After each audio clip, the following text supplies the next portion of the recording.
லட்சியம் எங்கள் கண்ணிலே நிறைவேறிடும் அந்த நாளிலே உலகம் போற்றிடும் எங்கள் பள்ளியே எஸ்ஆர்டி. கல்வி பண்புகளை கண்ணின போற்று பள்ளிகள் யாவையும் கைவசமாக்கு. பள்ளியின் பேரை கேட்டால் சொல்லு எஸ்ஆர்டி.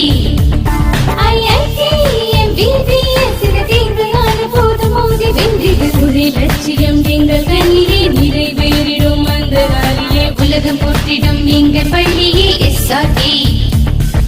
கல்வி பண்புகளை கண்ணின போற்று பள்ளிகள் யாவையும் கைவசமாக்கு. பள்ளியின் பேரை கேட்டால் சொல்லு SRT. Admission is going on from pre-KG to 12th standard. Group A1A Maths, Physics, Chemistry, Biology. Group A1B Physics, Chemistry, Computer Science and Biology. Group A2 Maths, Physics, Chemistry and Computer Science. Group A3 Accountancy, Economics, Commerce and Computer Application. SRK Higher Secondary School, 45/7, Dilliyanur Main Road, Karikalambakkam, Puducherry 7. Good evening 12th standard economics students. I hope you all are happy and safe. So safe இருங்க, happy இருங்க, studiesல concentration இருங்க. Okay? நம்ம today classல நம்ம quarterly exam revisions of the preparations போயிட்டு இருக்கு. அதில் நம்ம first lessons பார்த்துட்டோம், second lesson பார்த்துட்டோம், third lesson பார்த்துட்டோம், the last but not least fourth lesson பார்க்க போகிறோம். Okay? Today வாங்க class போகலாம். So multiple choice question ma. First one பாருங்க, the average propensity to consume. What's meant by propensity? Propensity means tendency. Okay? Average propensity to consume is the measured by C by Y. Okay? Consumption by income. C is the consumption, Y is the income. An increase in the marginal propensity to consume will lead to the consumption function become the steeper. Next, third one.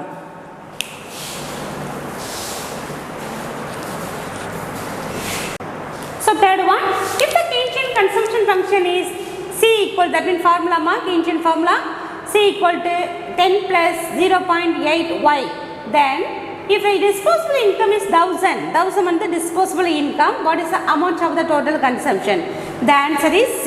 Okay, 810 is the answer. Okay, 1000 வந்து அவங்களுடைய disposable income இருக்கிற பட்சத்தில் அவருடைய consumption என்னன்னு சொல்றாங்கன்னா that means 810. Okay, next அதே same one இன்னொரு question கொடுத்துருக்காங்க. if the Keynesian consumption function C equal to 10 plus 0.8Y, then when disposable income is disposable income 100, அங்கே 1000 சொல்லுங்க, இங்கே அங்கே 1000, இங்கே 100.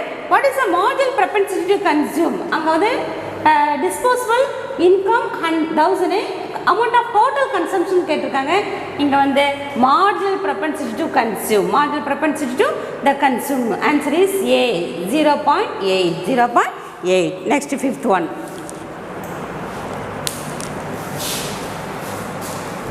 If the Keynesian consumption function C equal to 10 plus 0.8Y, then the disposable income is rupees 100. What is the average? அங்கே marginal propensity கேட்டாங்க. இப்போ வந்து average propensity to consume is, the answer is 0.9 rupees, 0.9. Okay, as national income increases, okay, next question parma, as national income increases, the APC, average propensity to consume, falls and I get nearer to the value of MPC. This is the answer. Okay, next one. So the next one, seventh one parma, as increases in consumption at any given level of income is likely to lead, that means as increase in consumption, okay, consumption increase ஆகுது at any level of income higher இருந்தாலும் சரி, medium இருந்தாலும் சரி, any level of income is likely to lead aggregate, higher aggregate demand, note that. Okay, at இங்க as increases consumption increase ஆகுது at any given level of income is likely to lead that higher aggregate demand. Okay, next parma, lower interest rate are likely to, okay, lower interest இருந்தாலே நம்ம என்ன பண்ணுவோம், அதிகமாக borrow பண்ணுவோம், அதிகமாக spend பண்ணுவோம். Okay, that means bank வந்து ரொம்ப lower rate of interestல கொடுக்குதுன்னா அதிகமாக நம்ம அவங்க கிட்ட இருந்து borrow பண்ணிப்போம். யார்கிட்ட இருந்து? பேங்க் கிட்ட இருந்து. ஓகே, எந்த கவர்மெண்ட்டாக இருந்தாலும் சரி, ப்ரைவேட் பேங்காக இருந்தாலும் சரி, lower rate of interest will lead to that increase in consumption, that means borrowing and spending. அதே வந்து ஹையர் ரேட் ஆஃப் இன்ட்ரெஸ்ட்னும் போது டிக்ரீஸ் பண்ணிப்போம், borrowing and spending. borrowing இல்லைன்ற பட்சத்தில் ஸ்பெண்டிங்கு நம்மளுக்கு கம்மியாக தான் இருக்கும். அப்போ எங்கள் கொஸ்டின் பாருமா lower interest rate likely to lead that increase borrowing and spending. Okay note பண்ணிக்கோங்கம்மா. நெக்ஸ்ட் கொஸ்டின் பாருமா 9th one. The MPC marginal propensity to consume is equal to change in consumption by change in income. Change in consumption by change in income. This is the answer. Okay. Next one. 10th one parma relationship between total spending on consumption and the total income is that consumption function. Enna function? That means relationship between total consumption, okay, and the total income. Okay, total consumption சொல்லிருந்தாலும் எல்லா consumption எது பொறுத்து அமையும்னா income பொறுத்து அமையும். Income பொறுத்து அமைஞ்சிருந்தாலும் அதை income function சொல்ல மாட்டோம். மெயினாக எதுனா த கன்சம்ஷன் ஃபங்க்ஷன். பிகாஸ் எல்லா அக்ரிகேட் டிமாண்டு அக்ரிகேட் சப்ளை எல்லாத்தையும் தீர்மானிக்கிறது நம்மளுடைய கன்சம்ஷன் தான். அப்போ கன்சம்ஷன் ஃபங்க்ஷன் தான் சொல்லுவோம். த 10th one is answer consumption function. அப்படியே 11th one பாருமா the sum of the MPC and MPS marginal propensity to consume and a marginal propensity to save is equal to 1. Answer is 1. Okay, அப்படியே note பண்ணிக்கோங்கம்மா. Next one 12th one பாருமா as income increases the consumption also increases. ஒரு ஃபேமிலியில் வந்து ஒரு 10,000 தான் income வாங்கிட்டு இருக்காங்க. அப்போ கன்சம்ஷன் அவங்க அந்த 10,000குள்ளே தான் ஸ்பெண்ட் பண்ணுவாங்க. அதே ஃபேமிலியில் 20,000 ஆகும்போது ஆட்டோமேட்டிக்காக அவங்களுடைய கன்சம்ஷன் என்ன ஆகும்? இன்க்ரீஸ் ஆகும். So consumption increases, income increases also, consumption also increases. அதான் சொல்கிறாங்க பாருமா as income increases consumption will also increases. Okay. 13th one. When investment is assumed autonomous, the slope of the AD schedule is determined by the aggregate demand schedule is determined by the marginal propensity to consume. Okay. Next question.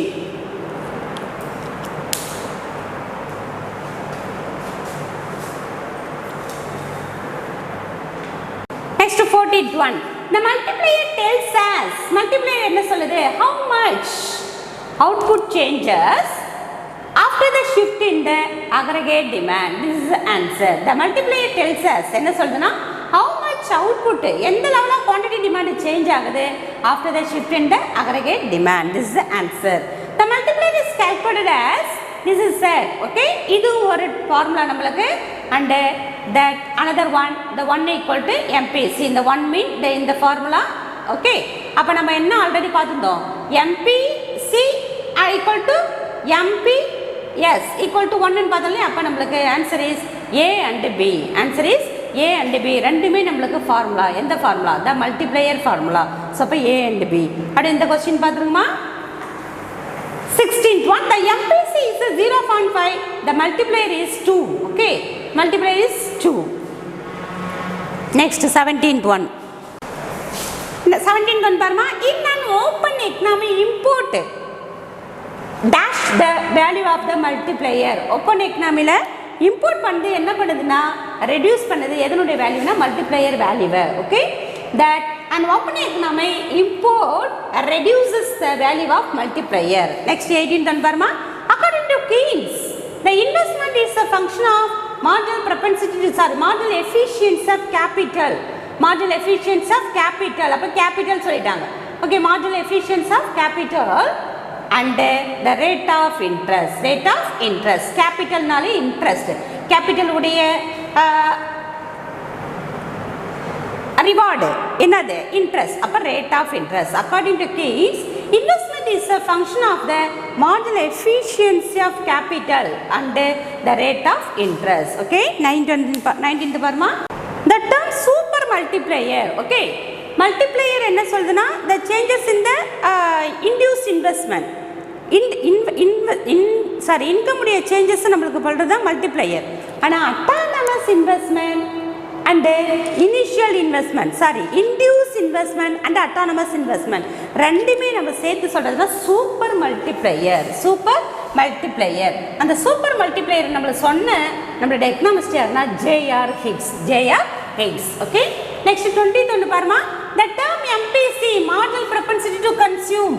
Okay, introduced by இங்க note பண்ணுமா super multiplier. இது super multiplier சொன்ன person வந்து J.R. Hicks. அதே வந்து MPC marginal efficiency of கேபிட்டலை சொன்ன person யாருன்னா J.M. Keynes. அப்படியே 21 மார்க்ஸ் அப்படியே ஒன் டைம் பார்த்துக்கோங்கம்மா. ஸோ 1 மார்க்ஸ் ரொம்ப டீட்டெயிலாக படிங்க. 1 மார்க்ஸில் நம்மளுக்கு 20 மார்க்ஸ் இருக்குது. அப்படியே இந்த 4th லெசன் 1 மார்க்ஸையும் பாருங்கள். Okay, first lesson, second lesson, third lesson, fourth lesson totally 81 marks இருக்குது. 81 மார்க்ஸும் தரவு பண்ணிக்கோங்க. அதுலேருந்து உங்களுக்கு 20 மார்க் வரும். ஓகே, இப்போ நம்ம 4th லெசனுடைய ஷார்ட் ஆன்சர்ஸ் பார்க்கலாம். ஓகே ஓகேம்மா, இப்போ நம்ம 2 மார்க்ஸ் பார்க்கலாம். ஃபர்ஸ்ட் ஒன் பாருங்கம்மா, what is consumption function? What is consumption function? Answer பாருங்கம்மா, the consumption function indicate, எதை நம்மளுக்கு இண்டிகேட் பண்ணுது? Indicates a functional relationship between income and consumption. income and consumption. consumption functionனாலே நம்ம ஆல்ரெடி சொல்லிட்டு நம்ம 1 மார்க்ஸ்லேயே பார்த்தோம். கன்சம்ஷன் ஃபங்க்ஷனாலே அதில் இன்கம் வரும். இன்கம் தான் மெயின் பார்ட்டு. பட் இன்கம் இருந்தாலும் நம்ம அதை கன்சம்ஷன் ஃபங்க்ஷன் தான் சொல்லுவோம். அப்போ relationship between income and consumption. அப்போ ரிலேஷன்ஷிப் பிட்வீன் இன்கம் அண்ட் கன்சம்ஷனை நம்ம எப்படி சொல்லுவோம்னா, okay, this is wrong. C equal to function of income. Okay, C equal to function of income. அப்போ C is a consumption, Y is a income and F is a function. This is a formula of the consumption function. Note பண்ணிக்கோங்கம்மா. Okay, so what is the consumption? The consumption function is a relationship between income and consumption. The formula is C equal to F by, that means F is another function of Y in income. Okay, note பண்ணிக்கோங்க. Next one பாருமா, what do you mean by propensity to consume? propensity, tendency. What's the propensity mean? tendency, நம்மளுடைய போக்கு. Okay, நம்ம தான் வந்து முடிவு பண்ணால் நம்மனா நம்ம கன்சியூமர் நாம தான் முடிவு பண்ணணும்.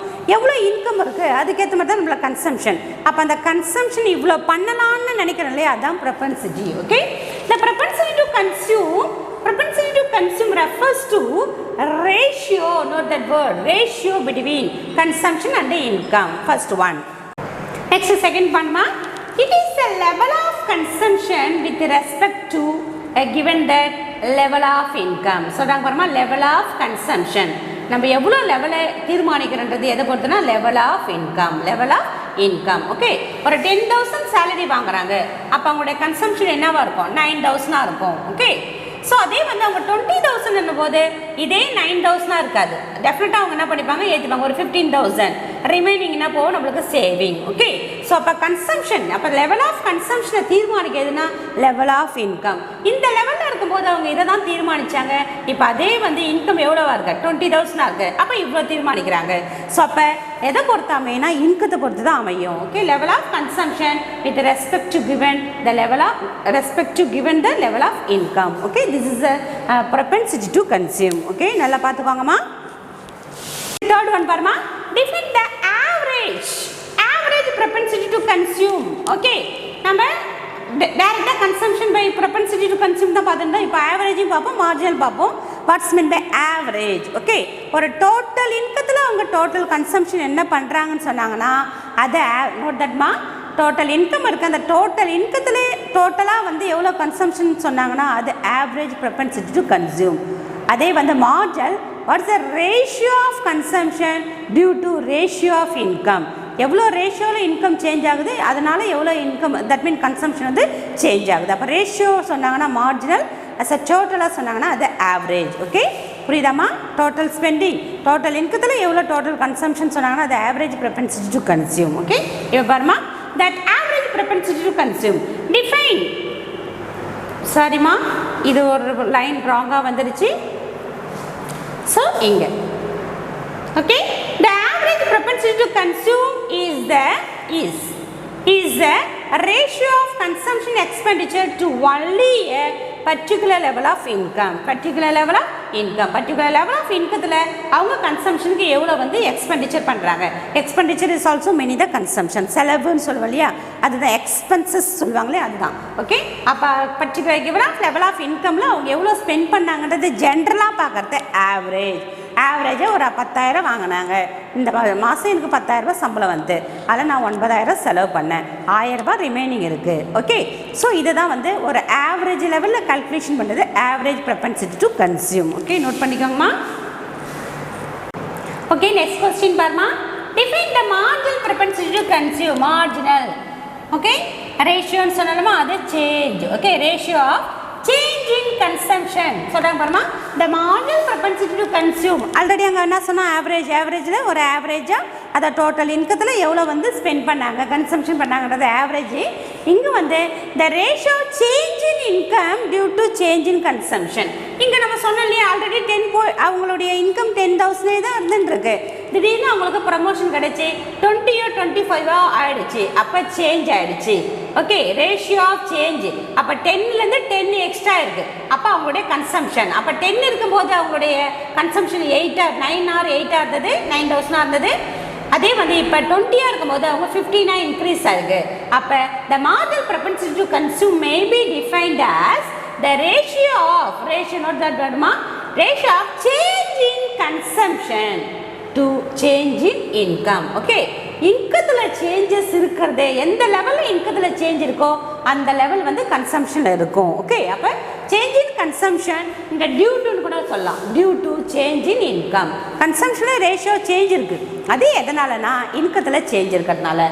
அப்போ நம்மளுக்கு formula marginal propensity to consume equal to change in consumption due to change in income. அப்ப C is a change. இந்த வேர்ட் என்னது? change in consumption. அப்ப இந்த வேர்ட் என்னது? நமக்கு y னால ஆல்ரெடி தெரியும், change in income. Okay, so நமக்கு இந்த ஃபார்முலாவை இப்படியும் சொல்லலாம். Okay, 0 equal to a greater than change in C by, that means change in consumption by change in income, the greater than 1. Okay, this is also another formula. This is enough that. Okay, இத கூட நீங்க எழுதிக்கலாம். This is one additional.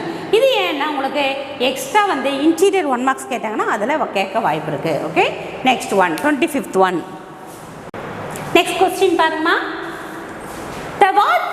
இப்போ நம்ம consumption பார்த்தோம் இல்லையா, other part remaining amount. Okay, remaining amount of income that spending out of the spending is known as a saving. Okay, அதாவது total இன்கத்துல கன்சம்ப்ஷன் பண்ணிட்டு ரிமைனிங் இருக்கிற இன்கம் ஆட்டோமேட்டிக்கலி சேவிங். அப்போ நம்ம இப்போ சேவிங் பார்க்க போகிறோம்.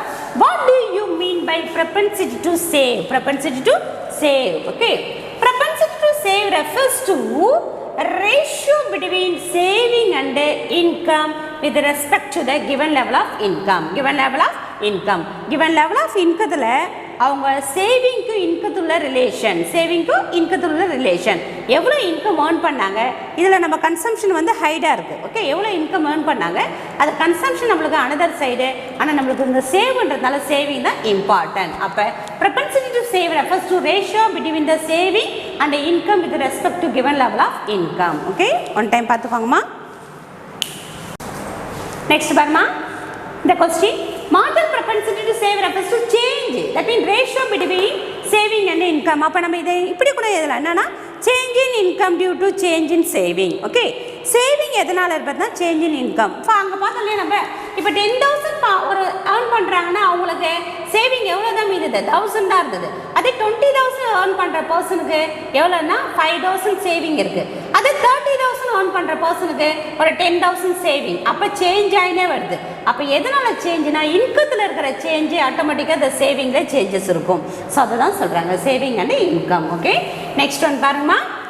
இப்போ நம்ம average propensity to consume average propensity to save, average propensity to consume பார்த்தோம், marginal propensity to பார்த்தோம். அதே தான் இப்போ average propensity to save. ஆவரேஜ்னா டோட்டல் இன்கத்தில் டோட்டல் எவ்வளோ சேவிங் ஆச்சு. அப்போ 10,000 வந்து 1,000 வந்து அவங்களுக்கு சேவிங் ஆனது, 20,000 வந்து அவங்களுக்கு 5,000 சேவிங் ஆனது. அப்போ இங்கே மார்ஜினல்னால என்னென்னா change, ratio of change in income, change in saving due to the change in income. Okay, change in இன்கத்தினால எவ்வளோ வந்து சேஞ்ச் வந்து சேவ் ஆகும், சேவிங் வந்து எதனால சேஞ்ச் ஆகுது? இன்கத்தினால சேஞ்ச் ஆகுது. அப்போ ratio of marginal average propensity சொல்லும்போது நம்ம ஜென்ரலாக சொல்லிடுவோம் total saving of total income. எவ்வளோ டோட்டல் இன்கத்தில் வந்து டோட்டல் எவ்வளோ சேவிங் ஆச்சுன்னு ஜென்ரலாக சொல்லுது. எதுனா ஆவரேஜ் propensity to consume. அதே marginal propensity to save என்ன சொல்லுதுன்னா, marginal propensity to save is a ratio of change in saving to a change in income. இந்த சேஞ்ச்ன்ற வேர்டு ஒரு மார்ஜினலில் எப்போதும், அதாவது marginal propensity to consume ஆகட்டும், marginal propensity to save ஆகட்டும், marginal வந்தாலே இஸ் இறுதிநிலை பயன்பாடு. அப்போ இறுதிநிலை பண்ணும்போது நமக்கு ratio of change in saving due to change in income, சேஞ்சுன்ற வேர்டு டெஃபினட்டாக வரும். இங்கே வந்து டோட்டல் ரேஷியோ வரும், ratio of the total saving by change in that means total income. Okay, மறுபடியும் ஒன் டைம் பார்த்தோன்னா உங்களுக்கு கிளியராக இருக்கும். ஒன் பை ஒன்னாக பார்க்கலாம். அதாவது என்ன சொல்கிறாங்கன்னா மார்ஜினல்னு வந்துட்டாலே அவங்க சேஞ்சுன்ற வேர்டு இருக்கும்.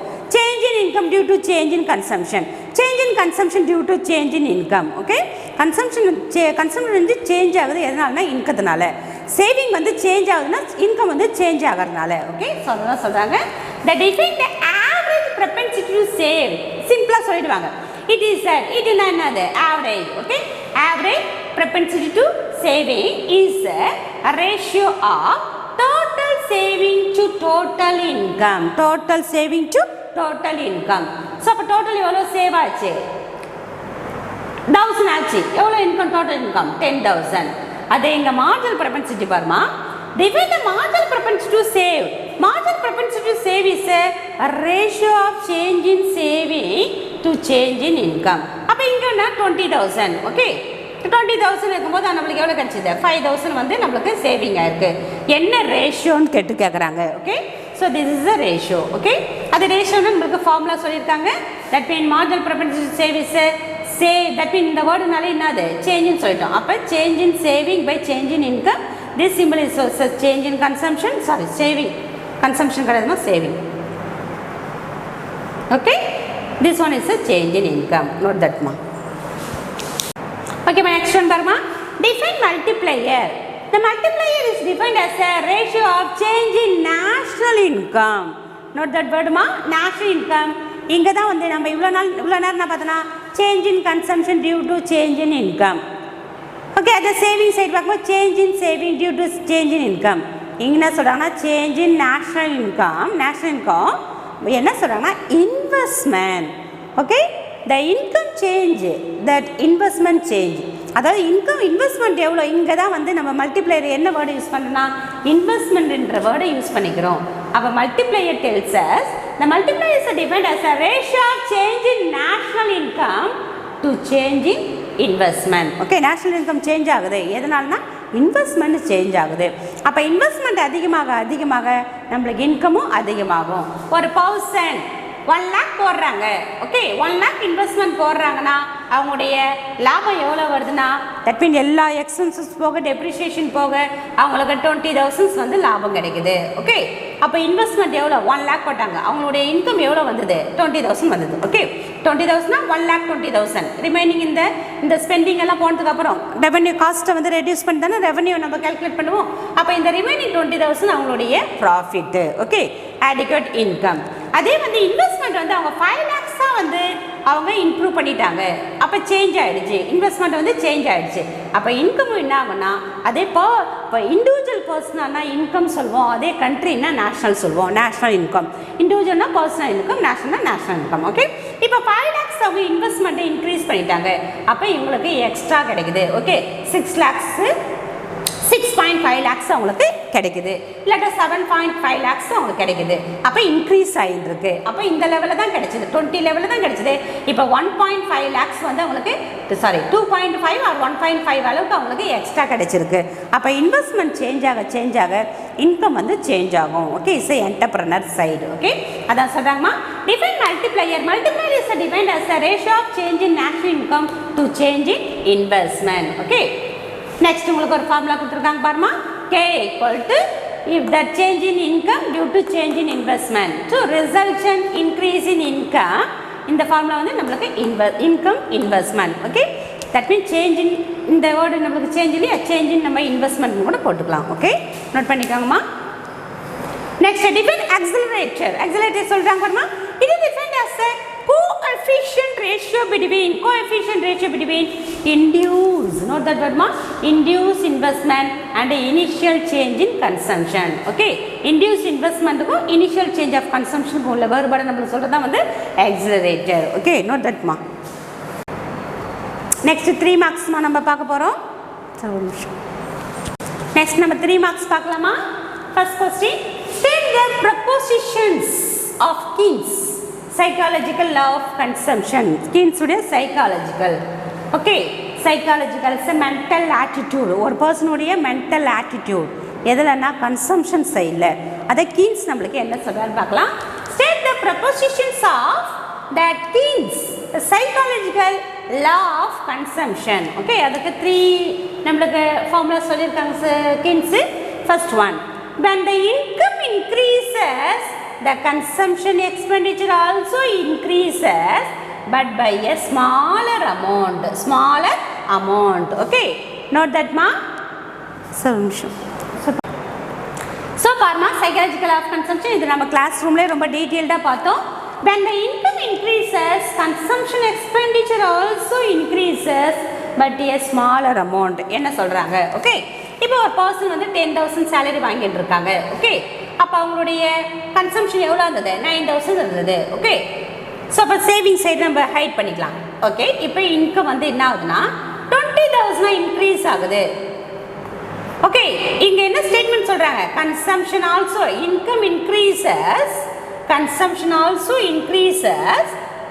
ஓகே, ஆனால் வந்து that but A smaller amount. Extra இந்த 10,000 நம்மளுக்கு இந்த 10,000 வாங்கியிருந்தாங்க, எக்ஸ்ட்ரா 10,000 ஆகிருக்கு.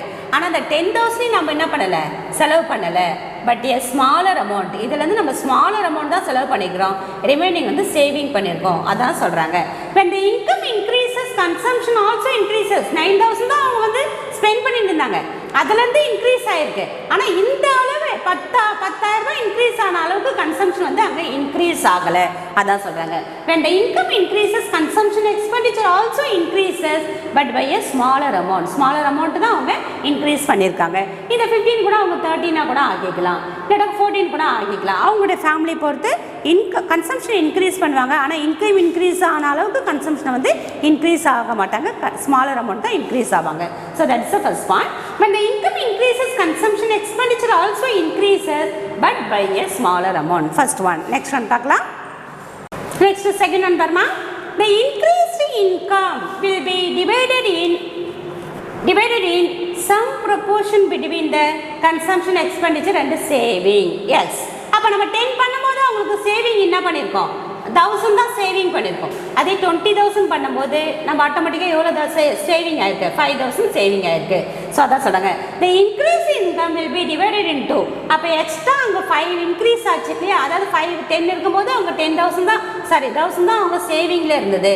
இப்போ வந்து 20,000 ஆகும்போது அவங்க 5,000 சேவிங் இருக்குது. அதே 30,000 இன்கம் அவங்க ஏர்ன் பண்ணுறாங்கன்னா அவங்க வந்து 10,000 சேவ் பண்ணுவாங்க. ஓகே, 10,000 12,000 எப்படி வேணால் சேவ் பண்ணிப்பாங்க. அப்போ increase income will be divided into some proportion between the consumption and expenditure and saving. Okay, அப்போ இதில் 20,000 ரூபாய் அவங்க கன்சம்ஷன்னா சேவிங் வந்து 1,000. இதில் வந்து 15,000 ரூபாய் கன்சம்ஷன்னா 5,000 ரூபாய் வந்து சேவிங். அப்போ சேவிங்க்கும் கன்சம்ஷனுக்கும் உள்ள ரிலேஷன் தான் வந்து second point. Next third one பண்ணுமா. Increase income always lead to that increase both consumption and saving. Yes, அப்போ இன்க்ரீஸ் இன்கம் அப்போ 10,000 இப்போ 9,000 தான் இருந்தது. ஓகே, சேவிங் வந்து 1,000 தான் இருந்தது. இங்கே இருக்கும்போது 15,000. அப்போ இன்கம் இன்க்ரீஸ் ஆக கன்சம்ஷனும் இன்க்ரீஸ் ஆகும், சேவிங்கும் இன்க்ரீஸ் ஆகும். புரிந்தாமா? The increase in income is also the increase in saving and also increase in consumption. ஈஸியாக நம்ம எழுதலாம். ஓகேவா? Next one. நெக்ஸ்ட் கொஸ்டின் பாருமா. autonomous investment, that mean automatic investment, induced investment. Okay, இது அட்டானமஸாக இருக்கிறது, இது இன்டியூஸ் இன்வெஸ்ட்மெண்ட், தூண்டப்படுது. ஓகே, இது அட்டானமஸ்னா ஆட்டோமேட்டிக்காக நடக்குது. கவர்மெண்ட் எல்லாம் என்ன பண்ணுவாங்கன்னா that mean autonomous, that mean pension கொடுக்குறது, சப்சிடிஸ் கொடுக்குறது. ஓகே, ஸோ இதெல்லாமே வந்து அட்டானமஸ். இன்டியூஸ் இன்வெஸ்ட்மெண்ட்னா ஃபர்தராக வந்து அவங்க இன்கம் இன்க்ரீஸ் ஆகிறதுக்கு அவங்க ஃபர்தராக வந்து இன்வெஸ்ட்மெண்ட்டை வந்து லீட் பண்ணுவாங்க. ஸோ அப்போ autonomous and induced. Okay, so அப்போ அட்டானமஸ் இன்வெஸ்ட்மெண்ட் வந்து இண்டிபெண்ட்டாக இருக்கும். ஓகே, பட் இன்டியூஸ் இன்வெஸ்ட்மெண்ட் பிளான்டாக இருக்கும். நெக்ஸ்ட் அட்டானமஸ் இன்வெஸ்ட்மெண்ட்டு இன்கம் வந்து இன்எலாஸ்டிக்காக இருக்கும். Inelastic, not change. பட் இங்கே வந்து எலாஸ்டிக்காக இருக்கும், சேஞ்சபிளாக இருக்கும். இன்டியூஸ் இன்வெஸ்ட்மெண்ட் அவங்க எவ்வளோ வந்து மோட்டிவேட்டடாக இருக்காங்களோ, எவ்வளோ இன்வெஸ்ட்மெண்ட் பண்ணுறாங்களோ அதுக்கேற்ற மாதிரி இன்கமும் என்ன ஆகும்னா சேஞ்ச் ஆகினா இருக்கும். இது வந்து கவர்மெண்ட் பண்ணுற இந்த அட்டானமஸ் இன்வெஸ்ட்மெண்ட் எல்லாமே எதுக்காக தான்னா வெல்ஃபேர் மோட்டிவ். ஆனால் இன்டியூஸ் இன்வெஸ்ட்மெண்ட் எதுக்குன்னா ப்ராஃபிட் மோட்டிவ். ஈஸியாக படிச்சிடலாம். ஓகே, அப்படியே பார்த்துக்கோங்க. ஓகே ஸ்டூடெண்ட்ஸ், இன்னைக்கு பார்த்து நம்ம டுடே கிளாஸில் பார்த்தா 1 மார்க்ஸ் 2 மார்க்ஸ் 3 மார்க்ஸ் நல்லா டீட்டெயில் தரவாக பாருங்கள். நல்ல ஓகே ப்ரிப்பரேஷன் ரொம்ப பர்ஃபெக்டாக பண்ணுங்கள். ரிமைனிங் கொஸ்டின்ஸ் நம்ம ஆல்ரெடி இந்த லெசனும் சேர்த்து தான் எல்லா லெசனும் நம்ம கிளாஸ் ரூம்லேயே நம்ம ரிவிஷன்ஸ் ரொம்ப பக்காவாக பண்ணியிருக்கோம். ஸோ இன்றைக்கி பார்த்ததும் கொஞ்சம் உங்களுக்கு யூஸ்ஃபுல்லாக இருந்திருக்கும்னு நினைக்கிறேன். டீட்டெயில்டாக படிங்க, ரைட் பண்ணி பாருங்கள், ரைட் பண்ணி ஓனாக கரெக்ஷன் பண்ணி பாருங்கள். நாளைக்கு எக்ஸாமுக்கு ரொம்ப சூப்பராக வந்து பண்ணுங்கள். அதுக்கு என்னுடைய all the best for your quarterly economics exam. Okay, thank you. Character, knowledge, confidence. SRK Higher Secondary School, Curriculum Parkland. I love my school, it's okay. Best of the best is okay. Bright future means it's okay. Quality education, it's okay. Knowledge power lasts forever. Faithful friends to see for sure. Lovely teachers can promise them. What's the culture we will start them? I love my school, it's okay. Best of the best is okay. Bright future means it's okay. Quality education, it's okay. Admission is going on from pre-KG to 12th standard. Group A1A, Maths, Physics, Chemistry, Biology. Group A1B, Physics, Chemistry, Computer Science and Biology. Group A2, Maths, Physics, Chemistry and Computer Science. Group A3, Accountancy, Economics, Commerce and Computer Application. SRK Higher Secondary School, 45/7, Dillianur Main Road, Karikalambakkam, Puducherry 7.